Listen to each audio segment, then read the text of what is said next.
Comme toutes les maisons, j'ai un toit. Des murs et des fenêtres, une cuisine, des chambres, un salon.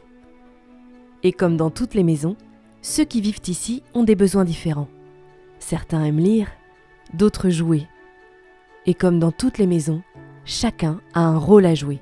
Et la maison des plus petits, aujourd'hui, elle offre un havre de paix pour des enfants qui souffrent de multiples vulnérabilités. La particularité de ce lieu de vie, c'est qu'en fait, on vit sur place. C'est comme une grande vie de famille. Ces enfants sont considérés comme des invisibles.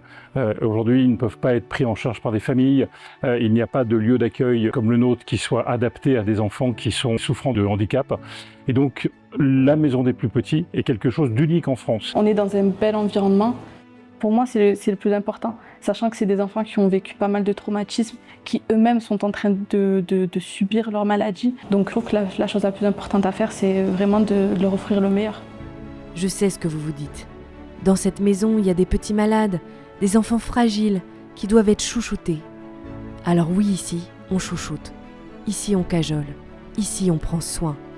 Mais surtout, on vit. On vit comme si on était une vraie famille. On vit à fond tout ce qu'il y a à vivre parce qu'on croit à une vie en grand.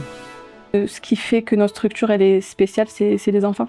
Il y a beaucoup d'actions autour de la maison qui font que les petits, on va dire qu'ils ont tous les outils, et nous les éducateurs aussi, pour qu'ils puissent être épanouis au sein de la maison des plus petits. Il y a besoin effectivement de cette structure, de ces structures, pour pouvoir accueillir ces enfants, leur amener de l'amour, cet environnement bienveillant dont ils ont besoin pour se construire, se reconstruire après tout ce qu'ils ont traversé. Cette maison de Marseille, elle a maintenant 1 an. Elle a traversé un certain nombre de difficultés, mais comme toute maison qui se crée. Et l'intérêt, c'est qu'aujourd'hui, effectivement, nous sommes en mesure, en maturité, pour pouvoir continuer cette aventure. Ici, rien n'est petit. Ni les arrivées, ni les rires, ni les galères, ni les progrès, ni les départs. Et comme rien n'est jamais assez grand pour nous, on a besoin de continuer à grandir. Rejoignez la maison des plus petits.